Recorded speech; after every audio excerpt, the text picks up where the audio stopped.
हिमाचल प्रदेश में भाजपा विधायक दल की बैठक 26 नवंबर को पीटरहॉफ शिमला में शाम 6 बजे होगी। इस संबंध में संसदीय कार्य मंत्री की तरफ से सभी विधायकों और कैबिनेट मंत्रियों को सूचित कर दिया गया है। संसदीय कार्य मंत्री की तरफ से जारी सूचना में कहा गया है कि सभी विधायक और कैबिनेट मंत्री बैठक में उपस्थिति सुनिश्चित करें। 24, 25 और 26 नवंबर को भाजपा कार्य समिति की बैठक भी होने जा रही है। इस बैठक में उपचुनावों में हुई हार के कारणों को लेकर मंथन किया जाएगा। भाजपा कार्य समिति की बैठक के अंतिम दिन ही विधायक दल की बैठक रखी गई है। वहीं 27 नवंबर को कर्मचारियों की जेसीसी की बैठक है। जयराम सरकार के कार्यकाल में पहली बार कर्मचारियों की जेसीसी बैठक होने जा रही है। कर्मचारी वर्ग सरकार से कई उम्मीदें लगाकर बैठा है। कयास लगाए जा रहे हैं कि विधायक दल की बैठक में जेसीसी में उठने वाली मांगों पर भी मंथन किया जाएगा। उपचुनावों में मिली हार के बाद भारतीय जनता पार्टी का इस पर मंथन जारी है। मंडी में मुख्यमंत्री जयराम ठाकुर का दर्द छलका। उन्होंने उपचुनाव को लेकर कहा कि परिणाम आशा के अनुरूप नहीं रहे। मुख्यमंत्री ने हार को स्वीकार किया। मुख्यमंत्री जयराम ठाकुर ने कहा कि हिमाचल प्रदेश में हाल ही में हुए उपचुनाव में मिली हार भाजपा के लिए समय पर दी गई चेतावनी है। इसे किसी भी तरह से प्रदेश सरकार का अंतिम आंकलन नहीं समझा जाना चाहिए।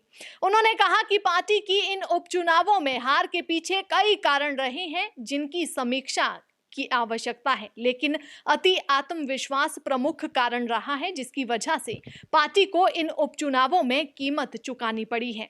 उन्होंने कहा कि इन परिणामों को समय पर मिली चेतावनी मानते हुए भविष्य के विधानसभा चुनावों की तैयारियों के लिए सबक के तौर पर देखा जाना चाहिए। सरकार के नेतृत्व में बदलाव की बात पर उन्होंने कहा कि ये अफवाह वे मुख्यमंत्री बनने के शुरुआती दिनों से सुनते आ रहे हैं, लेकिन भाजपा में चालाकी नहीं बल्कि मेहनत ही काम आती है। मंडी लोकसभा सीट पर भाजपा की हार पर उन्होंने कहा कि हार का मार्जिन बहुत कम रहा है। कांग्रेस ने पूर्व मुख्यमंत्री दिवंगत वीरभद्र सिंह की पत्नी प्रतिभा सिंह को मैदान में उतारा था, जिन्हें सहानुभूति का लाभ मिला। इस सहानुभूति का लाभ कांग्रेस को अन्य 3 विधानसभा सीटों पर भी हुआ। जुब्बल कोटखाई में भाजपा प्रत्याशी की जमानत जब्त होने के सवाल पर उन्होंने कहा कि स्थानीय नेतृत्व चाहता था कि दिवंगत विधायक नरेंद्र बरागटा के बेटे चेतन को सीट से टिकट दिया जाए। पार्टी की स्थानीय इकाई ने उनके लिए कैंपेन भी शुरू कर दिया, लेकिन केंद्रीय नेतृत्व ने एक आदर्श निर्णय लेते हुए किसी भी क्षेत्र में किसी नेता के परिवार के सदस्य को टिकट न देने का निर्णय लिया। इसी का परिणाम रहा कि ऐन मौके पर पार्टी के दूसरे कार्यकर्ता को टिकट दिया गया और दिवंगत विधायक के बेटे ने निर्दलीय चुनाव लड़ा, जिसका सीधा असर पार्टी के प्रदर्शन पर पड़ा। मुख्यमंत्री जयराम ठाकुर ने अपने गृह क्षेत्र सराज के सभी पदाधिकारियों और बूथ अध्यक्षों के साथ पंडोह में बैठक की थी और चुनावों में रही कमियों पर मंथन लगातार जारी है। जयराम ठाकुर बूथ वाइज हार के कारणों को जानने का प्रयास कर रहे हैं और समीक्षा कर रहे हैं। जिस बूथ पर पिछले चुनावों में कांग्रेस को कम वोट पड़े थे और इस बार वहां ज्यादा वोट पड़े, इस बात को लेकर गहन मंथन किया गया। वहीं कार्यकर्ताओं और पदाधिकारियों से यह भी जानने का प्रयास किया गया कि आखिर सरकार की तरफ से कहां पर कमी रह गई जो सराज से भाजपा प्रत्याशी को उतनी अधिक लीड नहीं मिली जितनी उम्मीद की गई थी। मंडी में हार को लेकर भाजपा पार्टी का मानना है कि पूर्व मुख्यमंत्री वीरभद्र सिंह की जुलाई में मौत के बाद सहानुभूति लहर के कारण उनकी पत्नी प्रतिभा सिंह जीती हैं।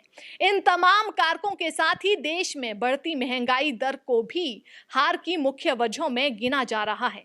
हिमाचल भाजपा नेताओं का मानना है कि भाजपा ने कांग्रेस से कुछ सीटें छीनने का मौका गंवा दिया। भाजपा हार के साथ ही वोट शेयर में कमी से भी परेशान है। फतेहपुर सीट की बात करें तो 2017 विधानसभा में भाजपा को 49% वोट मिले थे, जो घटकर 32% पर पहुंच गए हैं। इसी तरह जुब्बल कोटखाई और अर्की विधानसभा सीटों पर भी भाजपा के वोटों में कमी आई है।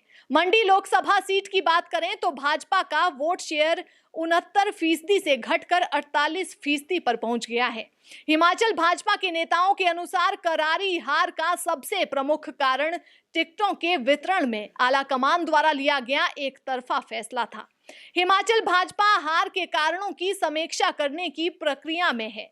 पार्टी का मानना है कि 3 विधानसभा सीटों पर सही उम्मीदवारों को टिकट नहीं दिया गया क्योंकि पार्टी ने वंशवाद की राजनीति से बचने का फैसला किया था।